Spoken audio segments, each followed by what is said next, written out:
नमस्कार साथियों, आज एक अत्यंत गंभीर विषय हरियाणा के युवाओं के भविष्य से जुड़ा विषय, चुनाव की इस गहमा गहमी के बीच हरियाणा के युवाओं को सब लोगों ने कहीं ना कहीं पीछे छोड़ दिया है। हरियाणा के युवाओं की व्यथा को, हरियाणा के नौजवान लड़के और लड़कियों, हमारे बच्चों की तकलीफों को, उनकी बेबसी को, युवाओं की बदहाली को राजनीतिक दल कहीं ना कहीं चुनाव के शोरगुल में भूल गए हैं।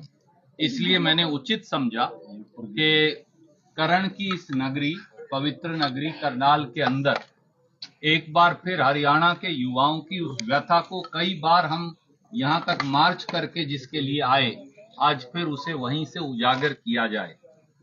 भाजपा सरकार ने 20 लाख से अधिक हरियाणा के युवाओं की जिंदगी बर्बाद कर दी है और युवाओं के भविष्य की भ्रूण हत्या कर दी है। 5 साल से लाखों युवाओं को सीईटी के जंजाल में फंसा दिया और सीईटी अब कॉमन एक्सप्लॉयटेशन टेस्ट बन गई। युवाओं से छल, फरेब और धोखा, यही भाजपा का डीएनए बन गया है और एचएसएससी का घिनौना चेहरा भी। हमारी ये मांग है, वो मैं उससे एंड में चर्चा करूंगा। हरियाणा की भाजपा सरकार व उसके एचएसएससी हेरा फेरी, साठ गांठ सर्विस कमीशन, उनके रोज बदलते तुगलकी फरमानों व भाजपा की मनमर्जी की दुकान, तुगलकी फरमान और भाजपा की मनमर्जी की दुकान, उसने हरियाणा के 20 लाख से अधिक युवक और युवतियों, नौजवानों की जिंदगियां बर्बाद करके रख दी हैं। सीईटी की परीक्षा के नाम पर पिछले 3.5 साल से युवाओं के भविष्य की भ्रूण हत्या का खेल चल रहा है और उसने हरियाणा के बच्चों की जिंदगी को बदहाल बना दिया और हर उम्मीद को धराशायी कर दिया है। साल 2021 में तत्कालीन मुख्यमंत्री श्रीमान मनोहर लाल खट्टर जी और उनकी सरकार ने, भाजपा सरकार ने, ग्रुप सी और ग्रुप डी भर्तियों के लिए सीईटी की पॉलिसी बनाई, जो एग्जाम कम और कॉमन एक्सप्लॉयटेशन टेस्ट बनकर ज्यादा रह गया।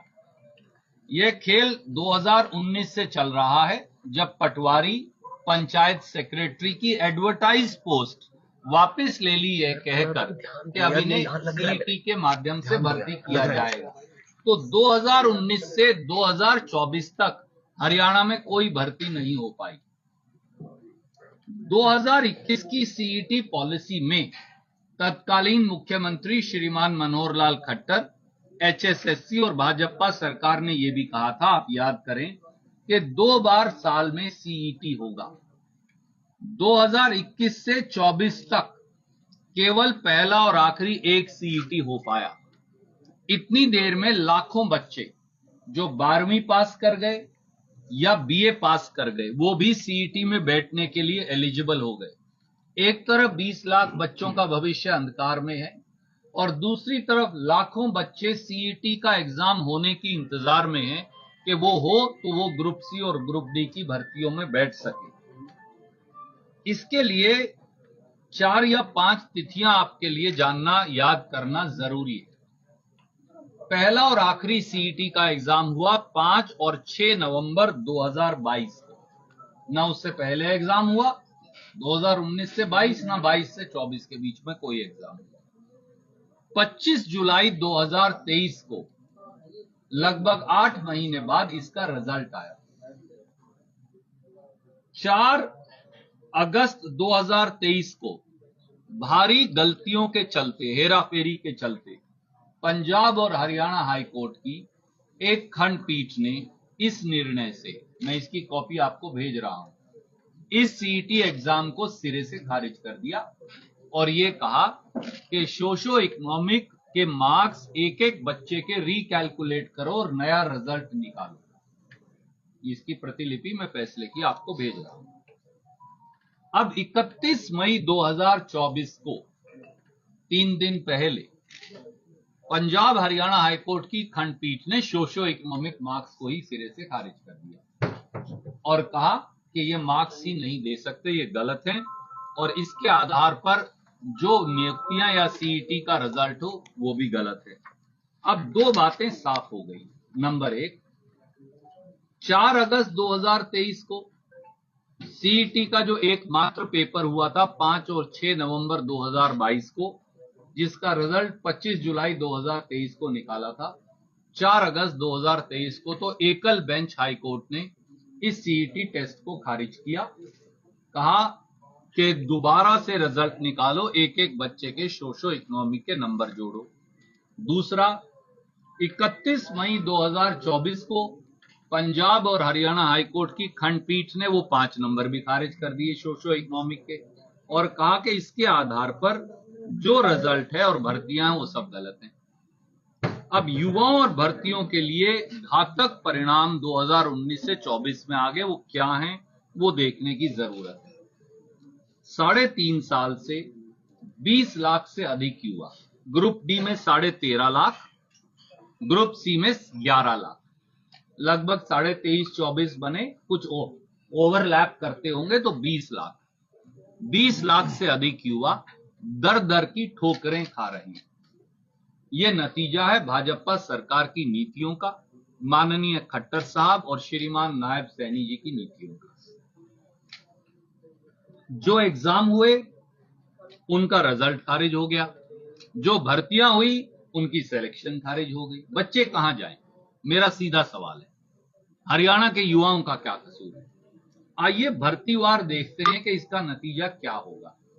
इन 13.5 लाख बच्चों पर जो ग्रुप डी में हैं अभ्यर्थी, और 11 लाख बच्चों पर जो ग्रुप सी में अभ्यर्थी, यानी 23.5 लाख बच्चे अभ्यर्थी। ग्रुप डी भर्ती पे आ जाइए। पहले नंबर 1, इसमें कुल पद हैं 13,657 बच्चे, जिन्होंने अभ्यर्थी हैं वो हैं 13.5 लाख। इसके लिए सीईटी एग्जाम की मेरिट के आधार पर चयन हुआ। इसमें सोशो इकोनॉमिक के 5 अंक भी जोड़े गए। अब तक 31 मई तक 11,000 बच्चों ने नौकरी ज्वाइन कर ली है। 2,657 के करीब बच्चे अभी ज्वाइनिंग रिपोर्ट देना उनकी बाकी है। इंपैक्ट क्या है? क्योंकि सोशो इकोनॉमिक के 5 नंबर जुड़े हैं, वो खारिज हो गए हैं, तो ये सारी की सारी नौकरियां खत्म।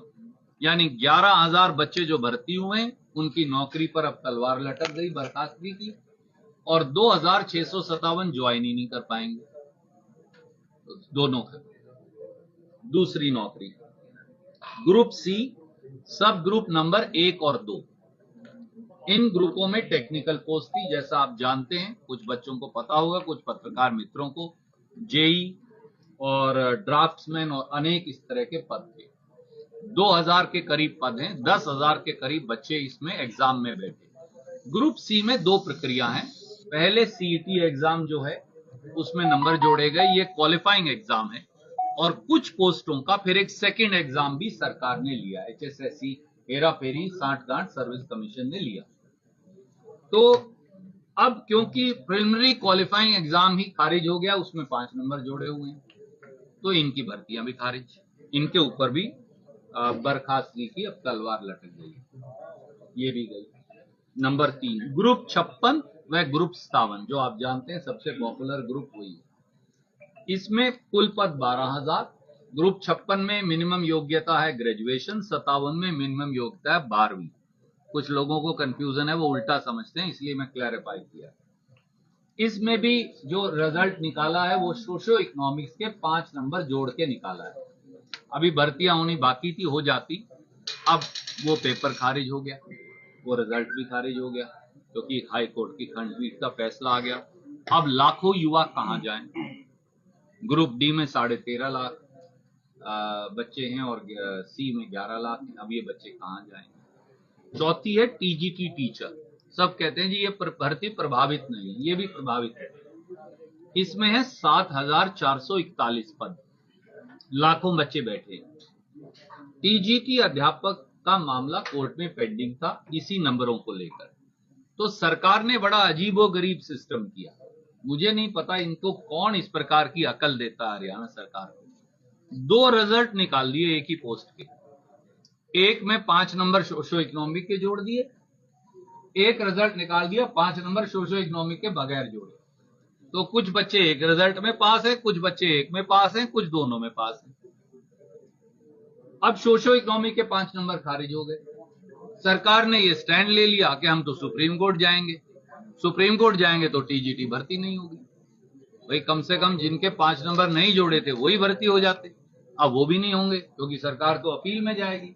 तो सुप्रीम कोर्ट में अगर 10 साल लगेंगे तो लगेंगे, 5 साल लगेंगे तो लगेंगे। तो अब टीजीटी टीचर भी गए बेचारे, वो इसलिए गए कि 2 तरह का रिजल्ट निकाला। अब 2 तरह के रिजल्ट को आप चैलेंज कर रहे हो सरकारी, तो वो बच्चे कैसे भर्ती होंगे। तो आज 3.5 साल से इस जंजाल में भाजपा ने और इससे पहले भाजपा जजपा ने हरियाणा के युवाओं के भविष्य को उलझा कर रखा है।